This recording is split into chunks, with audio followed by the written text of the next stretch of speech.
Senator Tim Scott and Congressman Trey Gowdy have a new book about their unlikely friendship called Unified, which is more than I can say for the country right now. Please welcome Trey Gowdy, and joining us via satellite in Washington, Tim Scott.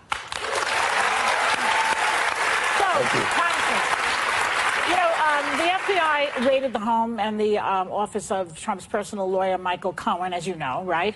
So could Stormy Daniels and the Access Hollywood tape take him down, even though there's a Russian investigation? Do you think this is even more scary for Trump? I don't know. I've seen the media reports about what people are speculating that they're looking for. I kind of go back to my old job. A federal judge had to find that there was probable cause to authorize the FBI to look for potential criminality. Right. Now, it's a different standard between convicting and searching. So I guess I'm old-fashioned. I want to wait and see what they find. I get that people like speculating. I'd rather wait and see what they find and then try to match it up with the elements of a crime. Well, and you're speaking as a former federal prosecutor, just like myself. And we're hearing, though, a lot of Republicans saying, listen, this investigation needs to be wrapped up. It needs to be, completed. And there's talk of firing Bob Mueller, Rod Rosenstein. But let's face it, the Benghazi investigation took over 2 years, spent over $7 million of taxpayer money. It was given time. Yes, ma'am. Shouldn't this investigation be given time? Absolutely. I have said from day one, you should have a fair, objective prosecutor, which I think Bob Mueller is, and you should give him the time, the resources, and the independence to do his job. And I have said that even when it was a little lonely to say that on my side of the aisle. I'm an executive. Is it less lonely now?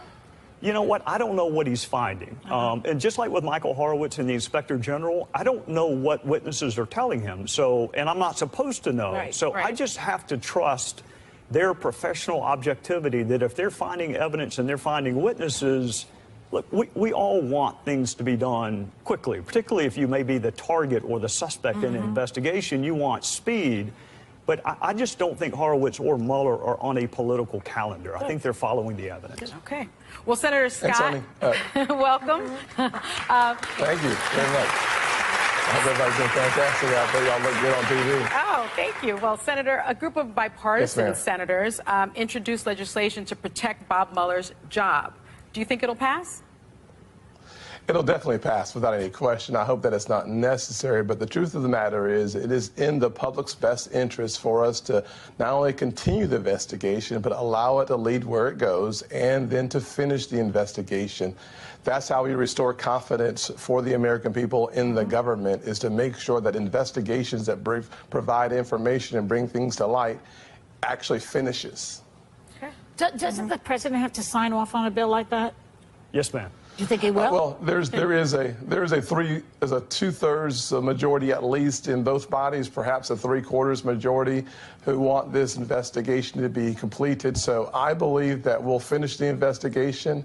If there was ever a need for us to have the 3/4 invoke our privilege and responsibility as lawmakers, we would have that as well. So I'm very confident that we will find out what Mueller has been able to find, and make sure that the American people see it as well. You know, Congressman Gowdy, you've announced you're retiring. I'm very, very, very sad about this. I wish you would have called me beforehand, make that decision. You said you actually don't have a lot to show for the last 7 years in Congress. I didn't understand what you meant by that.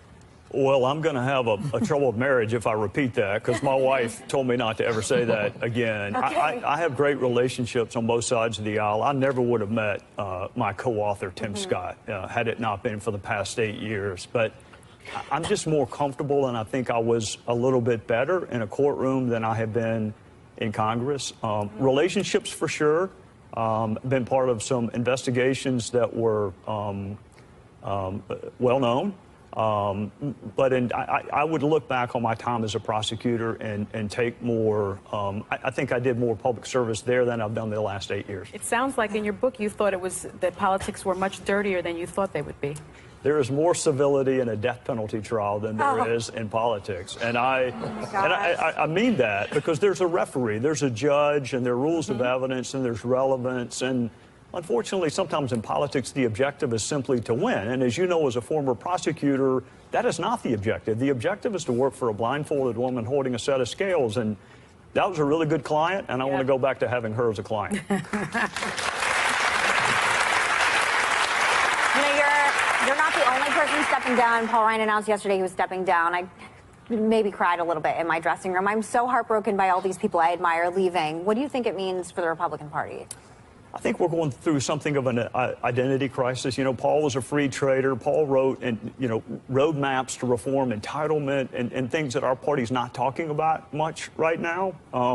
I am an unabashed fan of Paul Ryan's. I was actually a groupie. I wrote about it in the book. I went and got his autograph when I first got to Congress, which is not a cool thing to do, but I admire him on a professional and personal level, even if I don't agree with him on everything. He's just a wonderful person. I'm happy for him personally that he's leaving, actually. I'm just sad for our party and actually sad for the country that someone that smart is getting out of public service. There's kind of a trend, though, I notice. After one of your Republicans leaves the party, he starts to speak out against the president.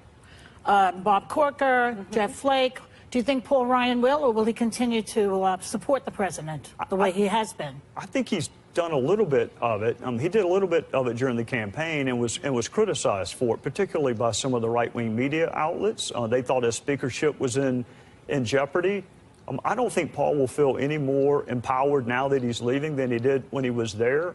He's a measured guy no matter what, and I don't think he's going to be any more or less likely to speak out. All right. Senator Scott, let's talk about your book also, Trey. Yes, ma'am. Called Unified. You described how you met 8 years ago as new members of Congress, and you both call it an unlikely friendship. Now, you're both from South Carolina, and you're both Republicans. Why is it unlikely? Well, Joy, you just...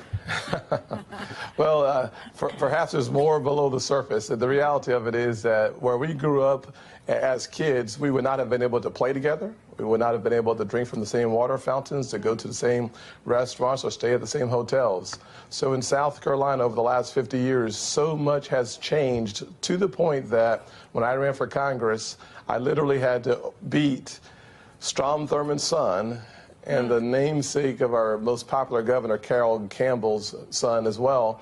And so what's unlikely is we both arrived in Congress, and if you had a chance to take a look at our high school transcripts, you would say, wow, they made it to Congress? It would be a little surprising as well. So, but beyond that, the challenges of a provocative history on race in our state really would have precluded us from being able to be on the same cover of the same book, but so much has changed.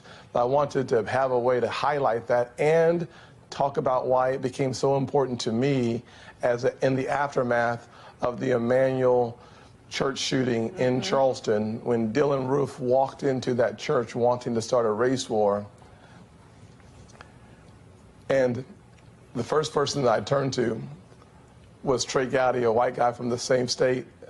And I realized about 3 weeks later how much it changed in my state and in my own world, that a guy who wanted to start a race war actually led to unifying our state and helping to bring down the Confederate flag. That's right. That's right. Senator Scott, you met with President Trump after he blamed both sides for the violence in Charlottesville last summer. And you said he's not a racist, just racially insensitive. I just don't understand that statement, because my husband is from Haiti, and this president called people from Haiti people from S-hole. I don't understand the difference between being racist and so racially insensitive that you would say things like that.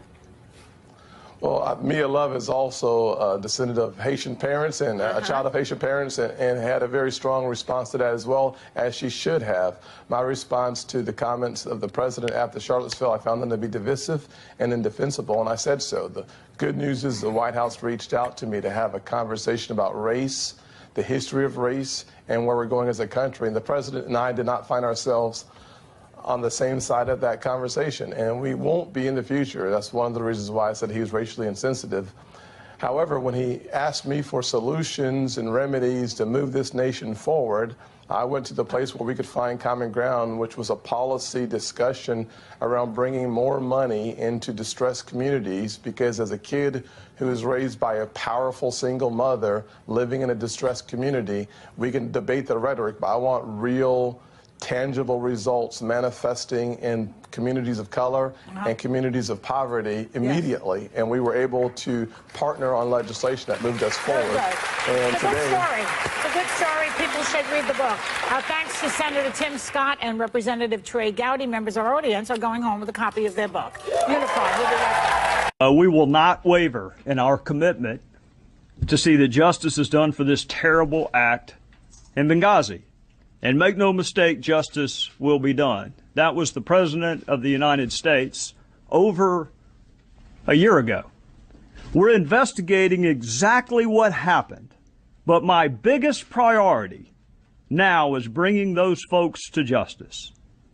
That was the President of the United States over a year ago. No one has been arrested.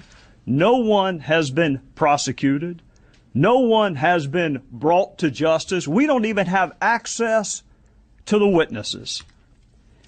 You and the media were good enough for my 16 years as a prosecutor not to tell me how to do my job. And so far in Congress, y'all have been good enough not to tell me how to do my job. I'm not telling you how to do your job.